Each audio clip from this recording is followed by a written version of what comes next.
Sort of. We're online. We're recording something. Hey everyone, welcome back to Quality Matters. I'm Darcy. I'm Kyle. And he's leading the way again. Yeah, that's the way it should be. No. Tell us what we're talking about. Okay, so I want to go into a little bit more detail with what we did last time, kind of this Quality Matters philosophy. And this is really the way that I try to approach consultation, auditing, really anything with quality management. And the first thing that I always do in procedures is identify definitions. In today's global economy, quality matters. Benjamin Franklin once quipped, "The bitterness of poor quality remains long after the sweetness of low price is forgotten." Quality Matters is here to talk about all things quality. So whether you're looking to improve your business, getting ready for an audit, or dealing with failed inspections, tune in, check us out, then get back to doing work that matters. By definitions. What are we talking about? Let's understand the terms. And from then, you can have good communication with folks. So I know it doesn't sound like the most exciting topic, but I think today's... I assure you it's not. Oh, hush. Hush. I'm just laughing because just this morning he was trying to educate me on SharePoint and downloading documents and do I need to save this or not? And so he had to clearly define the difference between a document and a record, which I will probably forget by tomorrow. But yes, definitions are insanely important. This isn't like the grade school type stuff, but it really is. Words matter. And so we need to understand what they mean. And so as I was going through, let me get some things out of the way here so I can actually read.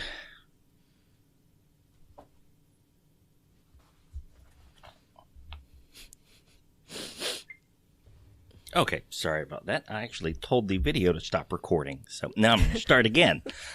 That'll make for a fun little blooper. All right. So we're talking about quality management. And folks ask a lot, well, what is quality management? And we talk all the time how quality really is everywhere. And you can use quality management in any process. Like right now, we're looking at getting someone hired on for sales for public sector work. You know, we've been talking to you guys on this podcast for a year and a half now about education and healthcare and law enforcement and city planning. Has it been a year and a half we've been doing this? Yeah. Oh, wow. This is episode 80. Oh, wow. Okay.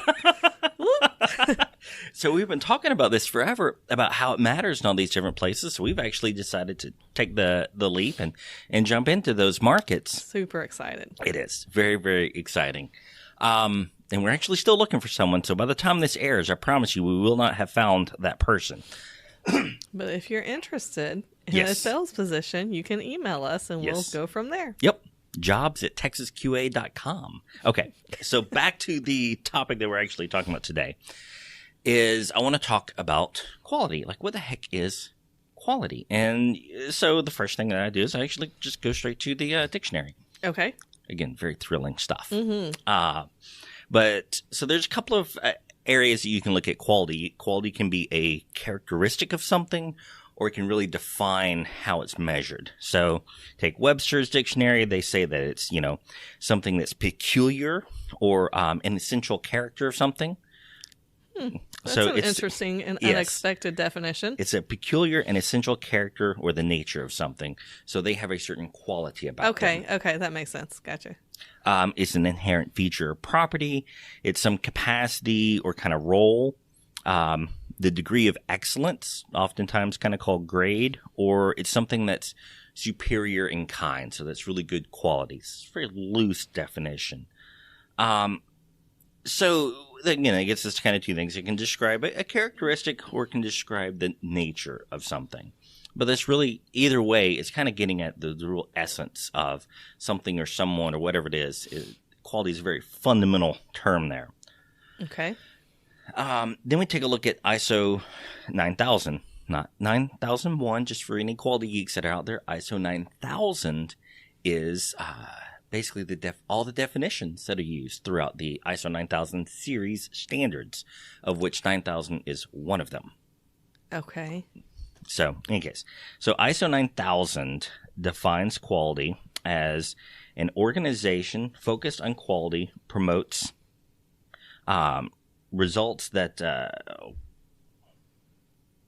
All right, I would offer to read it for you, but your chicken scratch, I can't read. I can't even read my handwriting, but this is making me mad. I got to edit some of this out. Okay. So an organization focused on quality promotes a culture that results in behavior, attitudes, activities, and processes that deliver fulfilling needs and expectations of customers and relevant interested parties. Now, that's a crap ton of buzzwords and nonsense for most folks. But I like a lot of those words. Yes. The culture was the That's first it. thing that popped up, and we talk about it so much. And then the fulfilling needs of customers and interested parties, which includes your employees. So this idea of quality and a quality management system, quality in this case, when you talk about quality management system, could have two meanings. So when we say quality management systems, we could be defining the character of their management systems, that these are very quality management systems. As in very good, superior management systems. Or that this is a management system for your quality assurance program. So it can have a dual meaning. And you would like it to be a quality management system. Yes. They go on to say that the quality of an organization's products and services is determined by the abilities to satisfy customers and the intended and unintended impact of relevant interested parties. Wait, you're going to have to do that again. Yeah. So basically what they're saying here is that the quality of your organization's products and services, these are determined by how well you can meet your customers' needs. But they throw in a little interesting caveat here that didn't exist in the earlier standards, that really isn't focused on much and ought to be, is the unintended impact on relevant interested parties. Yes. So when you make a decision, if it's going to be a quality, kind of determines character, a quality decision, you have to consider the unintended impacts. And I think we've talked about that a lot. I was about to say, I'm staring at you because I'm trying to rack my brain. I know we've talked about unintended consequences, and I feel like it was an article regarding Toyota, and they talked. It was one that I had to turn over to you before we talked about it because I didn't really even understand anything they were talking about. But I think here in America, the Ford dealership said, "Oh, we'll just do it anyway." Yeah, they're going to hammer it with a mallet. Yeah. Yeah. And so they still achieved the same output, but one of those unintended consequences was they put a lot more man hours into it. They put a lot more effort into it, and they had to have more checks and measures. It was when they broke down a Toyota truck in the Ford dealership and put it back together. Oh, yeah. And so they said, well, we're just going to keep doing what we're doing and not worry about unintended consequences, meaning like maybe the Toyota would last longer and, unhappy customers, whatever, might happen. My Sequoia's got 220,000 miles on it, and it runs fine. The wheel literally did fall off at one point in time, but that wasn't the engine. That's another story. But it runs great. It was something that apparently is supposed to be replaced at some point, and didn't. I failed to handle proper maintenance on it, so the wheel literally fell off. The quality manager. Okay. But the key that you get from this, and this is why looking at definitions and dissecting them really is important, especially when you're talking about a lot of sales and marketing things. So we're getting outside of the typical production type world, but you're talking about sales and marketing. My gosh, every single word you use is incredibly important. You need to know precisely what you're communicating. Same thing as when you're training your team and you've got a PowerPoint slide up there and you're going through all of our objectives for this project. Every single word does matter. I don't mean that you need to become a wordsmith and take hours getting your words properly, but you need to know what you're communicating. And I have to say that ISO, while I'm not always a fan of the way that they word things and whatnot and describe things, their definition on quality here is absolutely spot on. And so what you get from this, we take a look at, the Webster's definition, and we take a look at the ISO definition, and we kind of talk about just what we've talked about before. What you get is that culture equals quality. It's a 1-to-1 ratio. I agree. We've talked about it so many times that in the case studies that we've done that have seemed to have done well, they started with culture by involving their employees and preparing properly before any changes were made. I was again, I was on site with the client recently, and I'm trying to explain all this to them. And the best way that I could describe it, which was terrible, is more of the touchy-feely aspects, right? Because when you come in as to do this type of consulting, folks expect you to immediately go looking at their work instructions and immediately looking at their specifications and the customer requirements. All critical, but they don't mean jack squat if the culture, the foundation of your organization is not set up to achieve those things. Well, I think most people in the fields that we deal with, in the industries that we work with, this is stereotypical, but I'm going to say anyway, don't want to deal with the touchy-feely kind of thing. And I mean, I can think of a handful of people that we've talked to that have mentioned that in their company, they've had somebody come in and do these kind of, I want to say it was called blue EQ or something, like these emotional tests. Right. To see, and one person mentioned like to see where their strengths were and weaknesses, and like, let's kind of shift people around to match what they're good at. Absolutely. We're obviously big fans. Or how can we help them with what they're not good at? Yeah. Well, we're big fans of the, Dave Ramsey and their program, and we did that years ago, and we've even taught it for young adults of the church and whatnot. But one of the things that he does in his organization is every single person, takes this, the Big Five assessment. And it's the same idea, is that he wants to go in and make sure that we understand where these people are, how they think, how they react, kind of, some people are high on negative emotion. Some people are high on, openness. So we want to kind of know where they fall, because that will affect, as a leader, how we work with them. That'll affect the tasks that they're given, and that'll affect the future coaching that we want to give these folks. And this sounds like a whole lot of work, but it really isn't. You just have a little bit of understanding in the back of your mind of how people are different.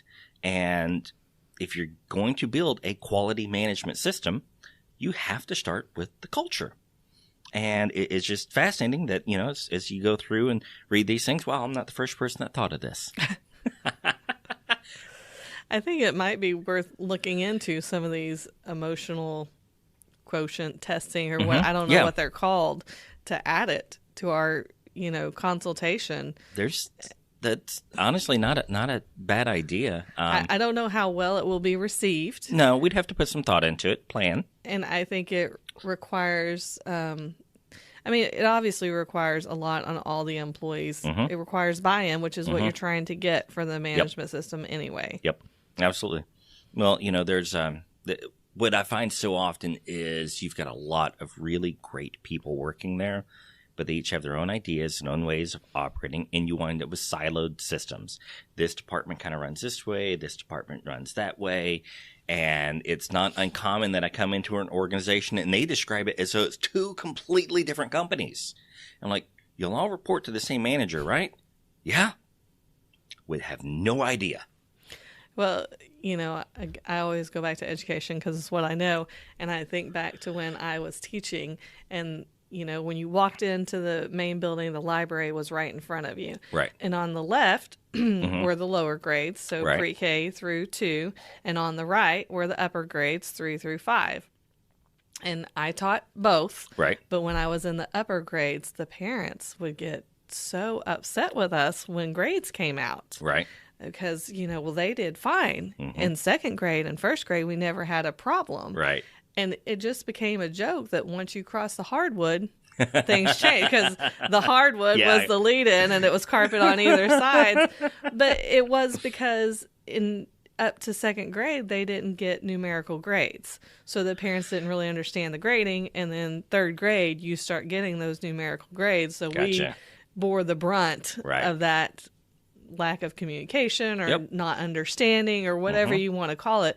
But it was a joke. You cross the hardwood, it's a different world. Right. So. No, it's the case. And look at all the problems that you had. I mean, how much better could you have done at your job if you didn't have to worry about these details with these parents, and that these kids were already somewhat prepared for what you were doing, or maybe you had a better idea of what they were coming from. Just saying, with a little bit of planning, we're not even talking about massive amounts of time, just a little bit of planning and adjustment could have saved a lot of headache for a lot of folks. And everyone could have done better at doing their job. The students could have learned better. The parents are less stressed out. A little bit of good goes a long freaking ways. I agree. And I'm so excited that we're trying to get into this public sector, because now I'm thinking as a parent, I've been, I talk about education a lot, but I've been out of it for 7 years now. Something, yeah. And so it's been a long time. And now we have a fourth grader in the same school district that I used to teach at that does not receive numerical grades. So they've extended that on it. Even when our oldest son was in fourth grade, he got numerical grades, but now he doesn't. Right. And they're extending that on up. And of course, I've been in education, so I understand, okay, I know what he knows and what he needs help with. But my experience as a teacher is that most parents don't understand those non-numerical things that they're sending home. Right.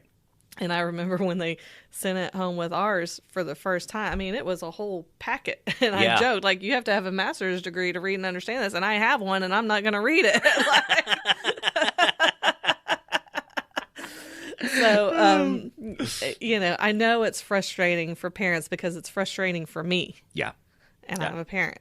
And you just want to know, how are they doing? Well, what do they need help with? These are relevant, interested parties, right? And these are the unintended consequences. You have to take these things into account. It's simple. Like just this morning, we were building a new expense report form, right? So what's the very first thing I did? I've created the form. I know how it works. I know how it's supposed to work. First thing I did is turn it over to Darcy to fill out as if she were one of, our employees filling out this expense report. Does this make sense? Is this easy to use? I made her go find the form. She's going to go do it as if she were the employee. Now, let's not act like that this went all smooth and well, because prior to this, Kyle built a different expense form that did not end well. Because I failed to plan properly. So. Yes, I failed to plan properly. So you got to learn your lessons. There you go. Continual improvement, right? Okay, right. So sounds like it all goes back to culture. It does. Again. So that's the last thing that I want to look at here is, again, so let's define culture. Okay. So we're going to take it one step further. So if culture equals quality, what's culture? Okay. Well, that's going to be the behaviors. It's going to be attitudes, activities, and processes. Okay. So as we're going through, like any new client, we start with a gap assessment. So always recommendation, start with gap assessment. So we're going to go through and identify your processes. What are your processes? What are your inputs? What are your outputs? And what are your controls? How do you do it, right? Do you have a work instruction, a procedure? What do you have?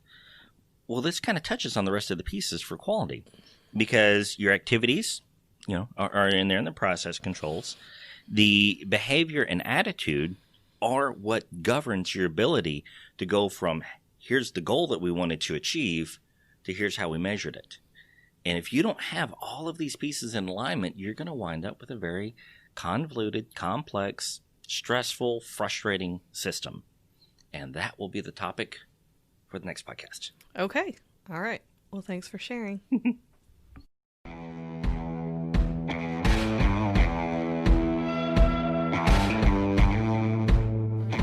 Hey guys, this is Darcy with Quality Matters. We really appreciate you listening, and if you enjoy it, we invite you to subscribe. You can find us on iTunes, Spotify, anywhere you listen to your podcast. Subscribe, comment, leave us a review. We're happy to hear from you.